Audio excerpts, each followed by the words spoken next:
Hello, everyone, and welcome to TryThisAt.Work. Sincerely apologize for the 4-minute delay. That was completely my fault. I completely blanked and did not actually hit the live button. So apologies to those of you that are sitting on wondering if this event is actually happening. We are actually having the event today. So welcome to the TryThisAt.Work session for April 22nd. Today we're going to be covering two topics. All of the new Teams meeting features and video playback optimization in meetings, which has been a huge point of customer conversations for, I feel like, a lot of conversations I've been having with my customers lately. So really excited about both of these topics, very complementary. Just really quick before I hand it over to Scott, trying to streamline some of these housekeeping. Upcoming events, on May the 6th, we have Microsoft Viva that we'll be covering all of those modules. And then also on May 20th, we're going to be covering all new Teams feature showcase. So we're covering just meetings today, but on the 20th, we're actually going to be covering all of the latest and greatest inside of Teams as much as we can possibly get to. It's going to be a lot. There's a lot that's rolling out here right around that time frame. So it's going to be a great jam-packed session.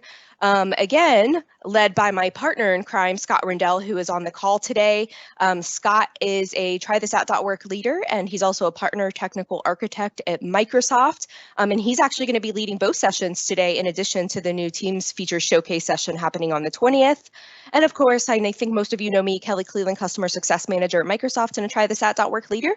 Per always, please feel free to submit your questions throughout the event using your Q&A panel, and we're more than happy to get to those. I'll be moderating Q&A today, so hopefully you might actually be able to get some questions in, and Scott will be presenting. Just really quick, these are public live events, so we are not capturing your data in any way, shape, or form. Even if you're authenticating to Office 365, we are not, even if we have your email address, we're not leveraging it in any type of way. It's not being shared with anyone. Security and privacy are of the utmost important to us, and we just want to make sure that you feel confident in attending these events, as they are for your benefit, and we just love to talk about these things. So with that, without further ado, I'm going to hand it over to Mr. Scott Rindell to go ahead and kick us off and get started. Hey, Kelly, thank you very much. So glad to be back with you guys after a little bit of a hiatus for myself. But we've got a jam-packed session today. And I love the fact that we call this double-decker. When I think of that, I think of a sandwich or maybe a hamburger with all the yummy goodness in it. There's a lot of yummy goodness in these new Teams meeting features. So let's go ahead and jump right in. So from an agenda standpoint, we are going to talk about meetings. We are going to talk about webinars. And then we are going to talk about presenting video in PowerPoint. And that is going to be the bulk of our hour. Now, throughout this presentation, you're going to see me use some little tricks that you may not be aware of. I have a Surface device that is touchscreen, and I am actually using the annotation feature in PowerPoint to mark up the screen. And you're going to see that from time to time. I also have a device which allows me to do things like Spotlight. So again, I will use this just to highlight certain things. So these are some of the neat little things you can do in meetings to make your meetings more attentive. All right. Now, you heard Kelly talk about the fact that we've got a lot of upcoming features and new products and things like that. So I often get asked, where can we find all of this information? And because this is a live event and the deck isn't provided, there's no sense in putting links in here because you're not going to be able to click on the links. But what we've done is Kelly has a list of all the links and then some extra ones that we thought would be helpful for you. And she is actually going to put those links in the Q&A window as an announcement so that you will have them and can click on them. But by way of introduction, some of the places that we get this information from is found here. So we've got the Ignite information. You can go to myignite.microsoft.com and look up previous sessions. You can go to the Teams blog or the Teams team updates, and you can go to the Office 365 roadmap. All of these areas, you'll be able to find some of the things that are new in Teams, as well as within the Teams client itself. Our little arrow then shows us, if you go down to the help screen, which is right there, and click on what's new, you'll get to see what's rolling out for new features within Teams. So you can actually stay up to date for your very self by doing these things. All right. And again, we will be posting those links in the broadcast. Now then, for meetings, let's talk about these new meeting features. There's some really neat stuff in here. All right. Now, live transcript with speaker attribution. You can kind of see there's a graphic that's moving here. Okay. What's going on, and you'll catch it in this corner right there. All right. When we begin recording in a Teams meeting, we can then also ask the meeting to start a transcription as well. By doing that, we will capture the translated audio in that meeting, and as well as we will capture what are called speaker attributes. So you'll get to see who said what and when during that when you go back to review that recording. Okay, now that's different from what you're seeing right now. Okay, what you're seeing on the screen right now is the subtitle feature or transcription feature of PowerPoint. For today's session, I'm actually sharing my second monitor, and I'm running a PowerPoint presentation on there, and I'll explain why later, or it'll become more apparent later. But you're seeing that transcription at the bottom there from PowerPoint. Now, we could have turned it on in Teams, but in this case, because it's a live event, we didn't. So not to be confused, right? So live transcription with speaker attribution is part of the recording function in a Teams meeting.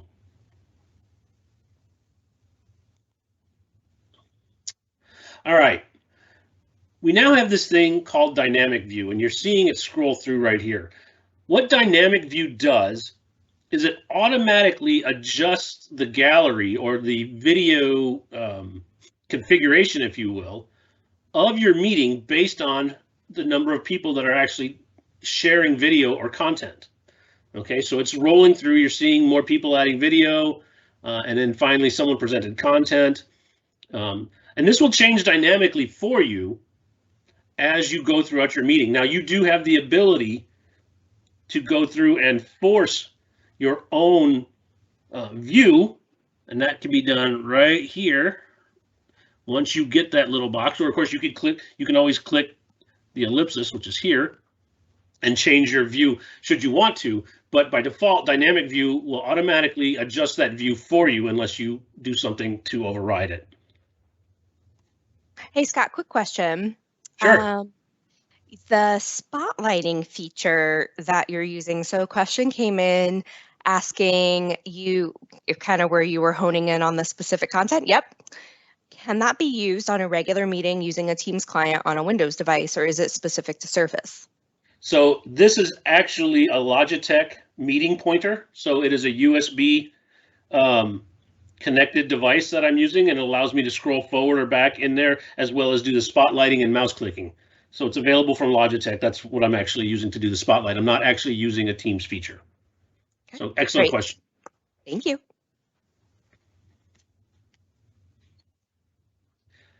And there we go. As we talked about in the previous slide, we now have our view switcher, which you can find right here.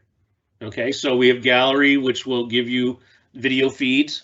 Okay, large gallery for 10 or more videos. And then, of course, together mode that some of you have seen and other things. And then we have this thing called gallery on top, which is right here. Okay, what that does is that puts all of the people and video above the presentation. And we do that because if you think about it, if you're using an embedded camera and you're looking at the same screen, your eyes are going to normally go towards the top of the presentation or towards the camera when you want to look at it.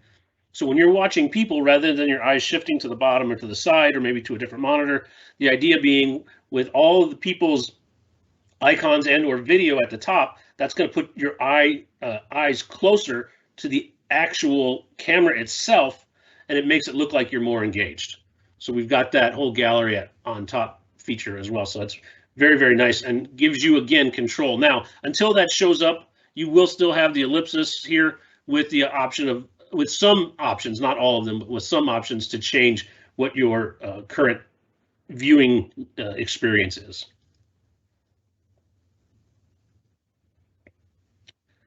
Now, PowerPoint Live in Microsoft Teams. This is a new feature which gives you actually some added viewing features, I guess, for lack of a better word.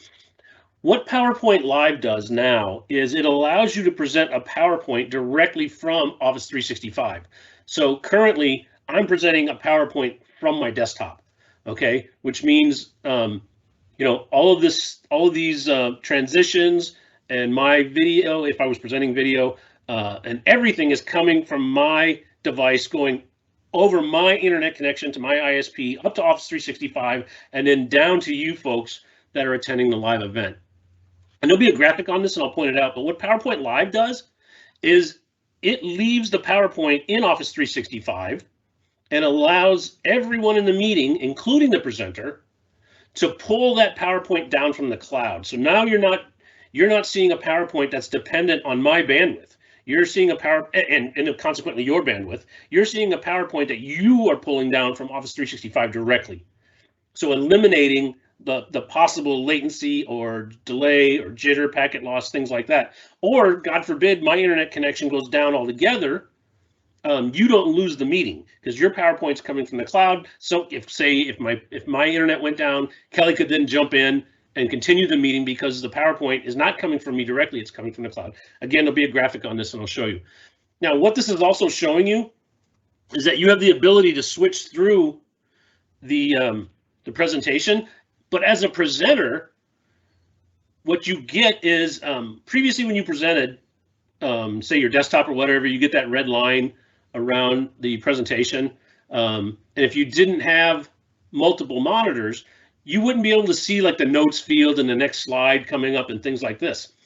Well, with PowerPoint Live, you can be assured that your PowerPoint is going out properly because you only have one screen, while you're looking at the presenter notes, next slides. So this whole thing, this area right in here, all of this is what you're seeing with your notes. That way you can actually continue your presentation with your notes. And then if you wanted to, as the graphic is showing, they've added the chat field, so it kind of moves things around so you can actually see the chat and respond to it, so you still feel like you're a part of the meeting and not just presenting and hoping it goes out. So with PowerPoint Live, you get some really neat features, and there's going to be a couple other features we're going to talk about in a minute that you also get with PowerPoint Live.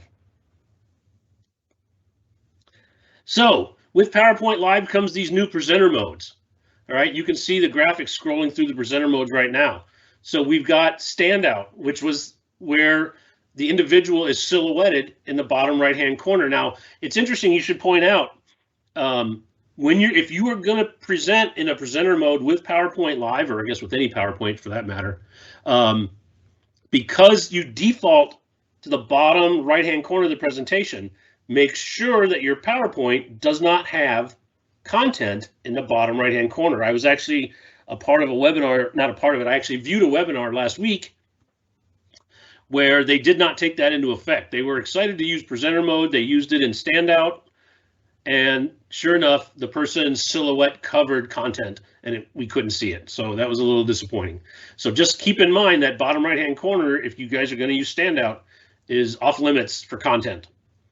But Hey, Scott, yes, question. Sure. One question, is the PowerPoint downloadable from PowerPoint Live, or is it view only for the presentation? That's a good question. My guess would be it's view only. Yeah, view only. Yeah, I believe you're correct. In just we have this available on our side, just let you know the individual that asked that question. I don't know your name. But there's an option for users essentially, it's a setting you can configure to say that they can move through the slides, but it's not actually providing them a copy of the deck. So you would actually have to include a copy of that deck in your meeting for individuals to download. And then Scott, the other question is, when features say available soon, is that in a week, a month, a year? When can we expect to see the features? So and I know you're going to be covering that.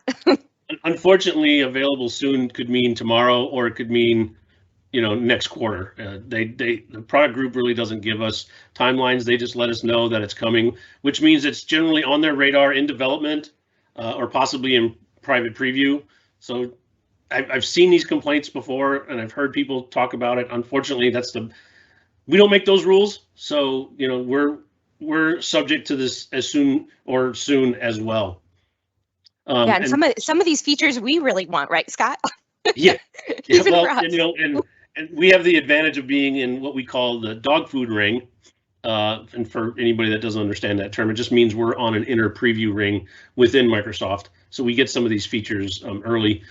But and then customers do have a preview option if their tenant is allowing it. So if you go into your settings, you can actually check a box that says, "Hey, I want to be able to use in preview mode," which will give you some of the newer features earlier. I don't have a graphic on that, but if you go up into your settings, you can find that. Anyway, yeah. From the download of the PowerPoint, prior to the meeting, or I suppose at any point during the meeting or even after, the deck could be uploaded if it was meant to be an artifact of that meeting. Otherwise, no, you won't have access to it by default. Okay, so as this thing's been scrolling through, we talked about standout mode, which is where the silhouette is in the bottom right-hand corner.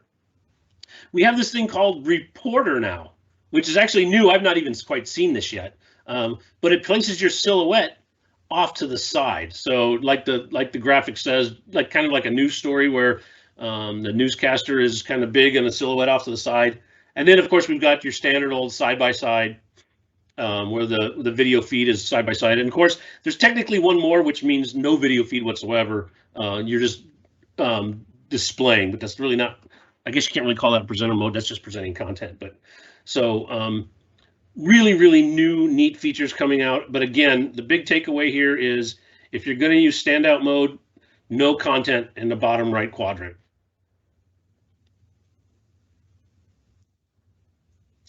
Okay, so with the presenter mode, a couple of things to point out.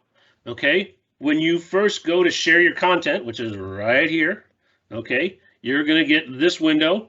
Now, if you are doing like I am doing today, and the content is local to your device, you're going to want to make sure to add computer sound. Otherwise nobody's going to hear it. By checking that box, what happens is it instructs the Teams client to send audio from whatever you're playing up to Office 365 so that it can be streamed down to you. And we're going to see that later today.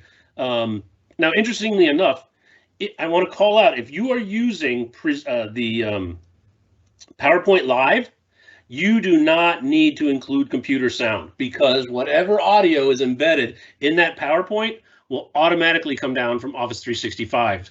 So I highly recommend you test this, because it may not make sense what I was saying, so you're going to need to test this. But again, if the content's coming out of Office 365, you don't need to include computer sound. If it's coming from your local machine, like it is from mine today, then you'll want to include computer sound. Now, once you're in presenter mode, you're given these options. So once you're presenting, you'll see these at the top of your presented screen if you have it pinned. Now, I don't have mine pinned, so you're not going to actually see it. Let's see if I can't really bring it up right now, but that's what you would see. So you can actually change your presenter mode live by selecting any one of these, right?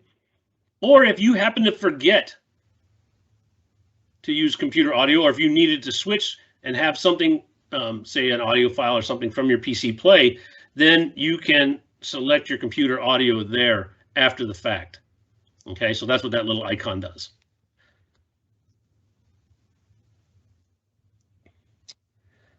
Now, I think we've all probably seen these, but it's good to call out. We have these things called live reactions now, all right? And we've got kind of two graphics here. So the upper right-hand corner shows you what it looks like with the presentation running, okay?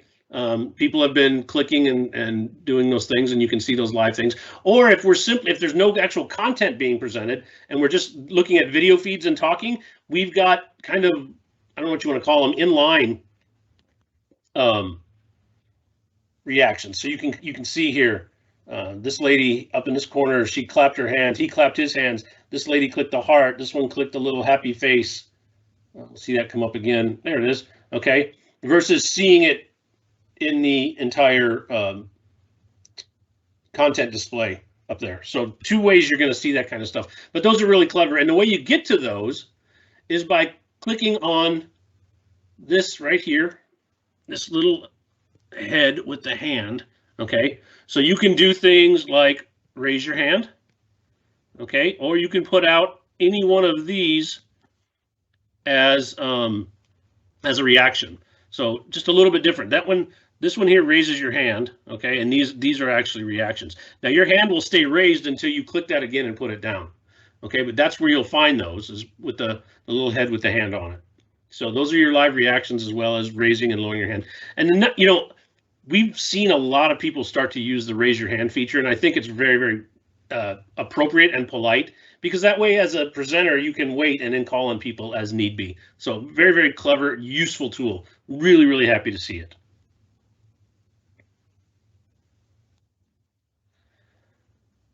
You know, you hear people at Microsoft, if you've ever sat through a Microsoft meetings presentation, you hear people talk about the pre, during, and post meeting experience. Meeting recap just enhances that post experience.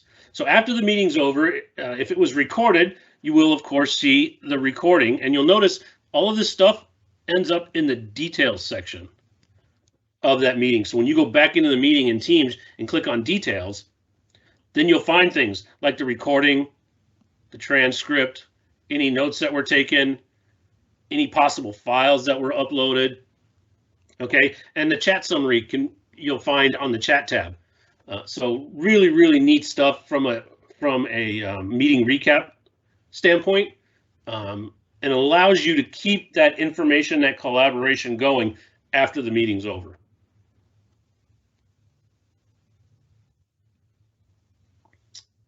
This one's clever. A lot of us still use Outlook to schedule meetings, or just to spend our daily time in Outlook. I mean, prior to Teams, most of us spent all our day in email, right? I mean, that's where things were coming in, going out. We were, you know, holding basically conversations with people via email, unless you had some other form of IM client. But now, what we're doing here is we're just bringing that Meet Now experience from Teams into Outlook as well, because again, we realize that not everybody is working primarily in Teams. Some people still work primarily in Outlook. And so right next to the Teams meeting, there it is. You can do a Meet Now, and then of course that'll launch Teams, and then you'll have that similar experience as to your standard Meet Nows, where you can then send people a link or pull people in, etc. Of course, in the Teams calendar, Meet Now has always been there, but here we've added just a little bit of an enhancement now. So if you'll notice, when you click Meet Now, instead of just starting the meeting, it gives you some options, okay? You can either go right to starting your meeting, right, which will take you right into it, or you can get a link and then send that to people. You can IM it to people and say, hey, can you jump into this with me? Okay, and that, you can pull external people in that way as well. So Meet Now, just a couple of enhancements. I think it makes it better. I actually use it quite a bit when I'm creating presentations. It allows me to do screenshots. I can do Meet Now with myself and pull in a secondary client. So it's very helpful from a presentation building standpoint, as well as a collaboration tool.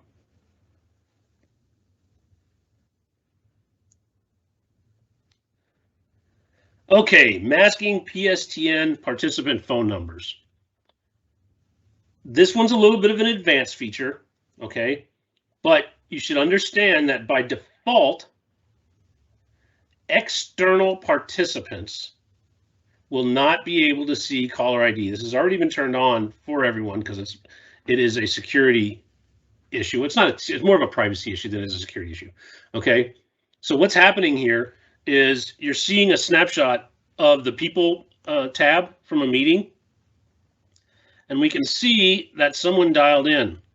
All right, now because we know that this is default, and because we know that by default external participants cannot view the full number, we know that this individual who took the screenshot is external to the organization that created the meeting.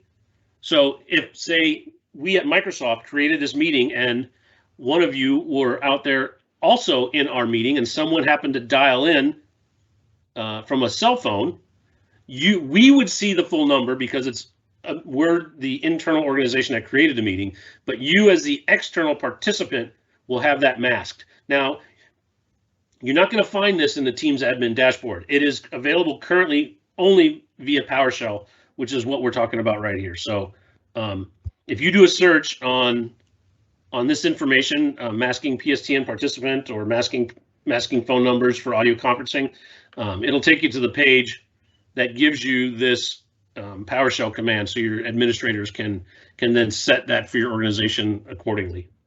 So just another privacy thing, but that's one of the newer features rolling out. I'm very, very happy to see that. Some new bypass options for the lobby. So when you go to create a Teams meeting in Outlook or in Teams and you go to meeting options, you can now specify who can bypass the lobby. So you can see there we have everyone can bypass the lobby. All right, that means it's a totally open meeting. We have the fact that people in my org and trusted organizations and guests. So that means anyone that's been invited as a guest into your tenant, any organization that's been trusted and federated with your tenant, or people inside your organization can bypass the lobby. Okay, or if you don't want federated people joining without joining the lobby, then we've got this new one here, and then we've got, of course, the old favorite, only people in my organization or only me. So we've added some of those options when it comes to who can bypass the lobby. Very, very helpful, and just gives you a little bit more granular control for your lobby, because there are times when you're not quite ready to start your meeting. Maybe you're gathering presenters, or you and other presenters are conversing about the meeting, and you don't want anybody else just jumping in and listening. So you might want people outside your organization to sit in a lobby, and then you can admit them once you're ready.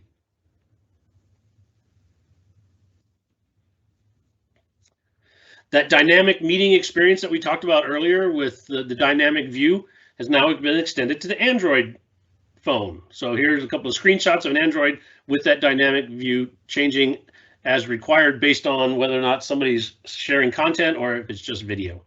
So this is very clever. That dynamic experience was already available on iOS. We rolled that out some time ago, but now we're telling you that we brought it into Android as well. Interestingly enough, attendees are now able to see up to 20 participants on mobile devices and 30 on tablets. I don't know about you, but if I were to try and watch 20 people on my Android phone, all video, they would be so small I wouldn't be able to tell what was going on anyway. But we're letting you know that it's there.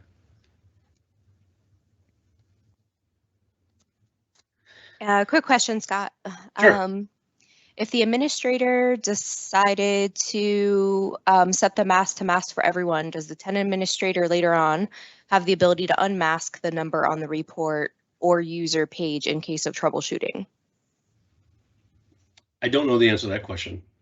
My guess is no, but I'm afraid I don't know. So we can, if that individual wants to contact us directly, we can take that one offline. Sounds good. Thanks, Scott. Mm-hmm.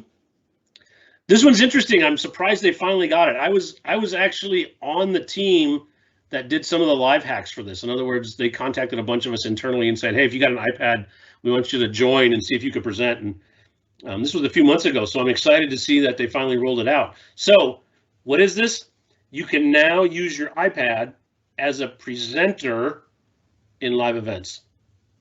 Because this is a mobile world, and a lot of people have iPads. And a lot of people may have content or want to show video or what have you. They can now be presenters from that device. So very, very cool. Very happy to see that. This one I think is cool. I think it's cool though because I'm a techie. Kelly saw this and went, "What's all this?" But from an IT standpoint, or if you're kind of geeky like I am, this is kind of cool. The call health gives you network stats about what's going on. Okay, so as an IT guy or as a geek, if I'm having a bad experience and I want to know why, I can go to the call health and I can look at things like my round trip time. How long does it take packet to get from me to the cloud and back? What's my audio bitrate going out as? What kind of jitter am I looking at? All of these things are important as to what's happening in this call from my standpoint. Okay, so in our example here, I happen to be both screen sharing as well as I had audio going and video feed going. So you can see my video frame rate was almost 15 frames per second. So that's good. That's what we would expect. But my video feed was only 320 by 180, but I was using the H.264 codec, so that's fantastic. My video processing was hardware enabled. My screen share, however, was down to 12.38 frames per second. And partially because I was sending 1920 by 1080 frames, right? That's like a full-size monitor. Okay, and again, H.264 codec, hardware processing. Now, the received information is blank, obviously, because I was presenting when that happened and not receiving it. Had I been receiving, some of those other things would have been blank, and the receiving one is what you would have seen to tell you what kind of frame rate and things like that you're seeing on the downstream side. So again, a little bit more of a geeky option, but pretty cool that it's there and that you can pull it real time.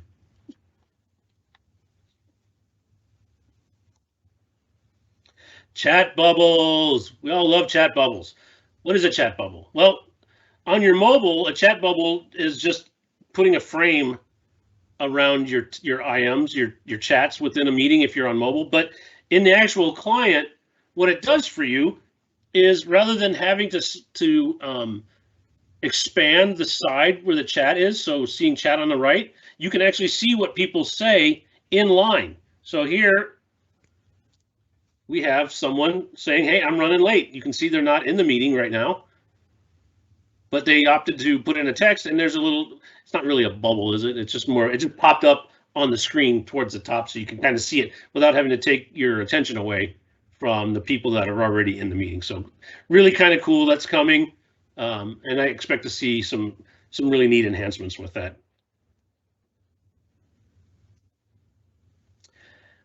And of course, as with all things, we have our team's roadmap. Currently 210 features for teams in development.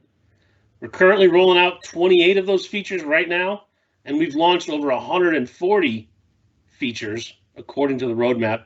And I don't know what the refresh rate on that is. Obviously, there's more than 140 features in Teams, but that's what we've launched. And you can go to the Teams roadmap by going to Microsoft 365 roadmap and then typing in Teams, and then scroll through all those. There's no way we're going to go through all of them. However, you will know once you get there, you can actually download that.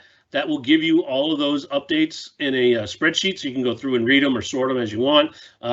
Or I might recommend you to subscribe to the RSS feed, and that way you can get those things pushed out to you from your favorite RSS reader. So no way to go through all of those. But from a Teams meeting standpoint, those are the new features.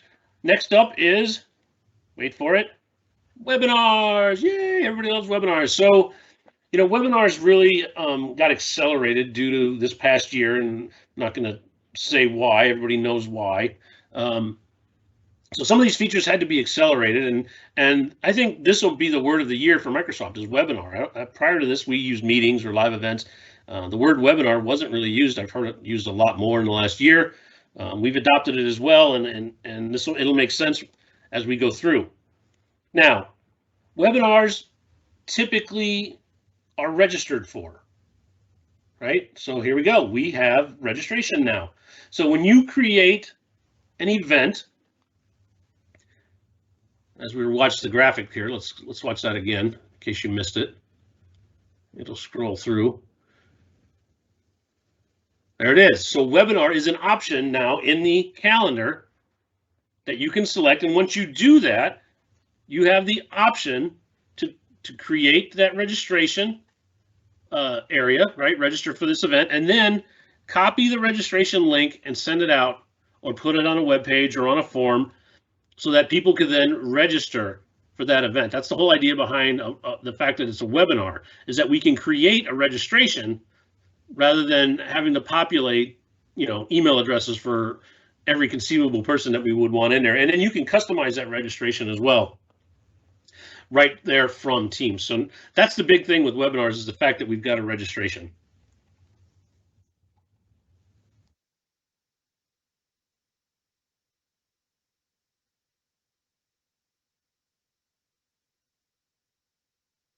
Okay, now then, where was I? All right, so webinar types. We've got, as a webinar, we can handle now up to 1,000 interactive participants and have some moderation control that goes along with that. That is crazy. Now, this is not a standard Teams meeting, okay? Let's be clear. This is a webinar, so it has to be created as a webinar, all right? And then you can have that 1,000-person interactive. When the 1,001st person joins, they will join in what is called the view-only mode, okay? So that 1,001st person will start the view-only process, and then anyone that joins after them will be in that view-only process. Now, I do want to say I don't know what happens if you have people in view only and the attendee list drops below 1,000. I don't know if they become interactive automatically or if they stay in a view only. I'm not even going to speculate because I don't know. So if you're thinking about that question, I don't have the answer. You can take it offline with us and we can go research it, or you can research it yourself online.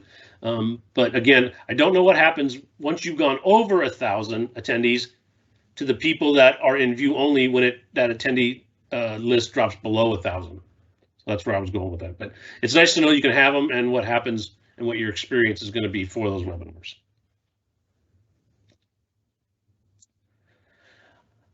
Once you're done with the webinar, you've got an attendee report, so you can see who was there and who joined, when they joined, what kind of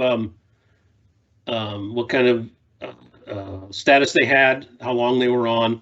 All right, so that report's nice because obviously if it is a webinar that was registered for, you're going to want to capture that information, and we now have that attendance section in the after report for a webinar. So really, really cool feature. And lastly, Teams and Microsoft Dynamics 365. So with the webinar and coming soon, we now will be able to kick off a Dynamics 365 or your favorite CRM tool after the fact to be able to follow up with attendees. And that's what this graphic is showing. The fact that we're going to follow up with the attendees to find out if it was effective, there were things we could have done better, to do polling or ask questions or just to reach out and grab these people. They may have been attending because they were interested in a new process or program, and you need to reach back out to them and you need to track it through Dynamics. We have that new experience coming. So for those of you that are Dynamics users, I'm sure this strikes home for you, and we're happy to present that to you. Now then, we've used up a large portion of our time, so we're going to go a little faster, but this is not